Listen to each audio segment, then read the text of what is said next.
Værktøjet, der anvendes til mejselstemmeren, kaldes en mejsel. Stemmemaskinen anvendes til udstemning af rektangulære huller til låsekasser i døre, taphuller i låger og døre m.v.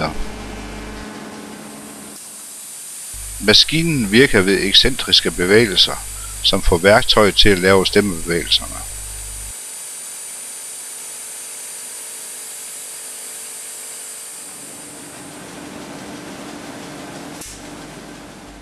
Fordelen ved maskinen er, at hullerne bliver firkantede i enderne. Derved undgås, at tapperne skal raspes runde i kanten. Stemmemaskinen fjerner alt materiale efterhånden, som den føres ned i materialet.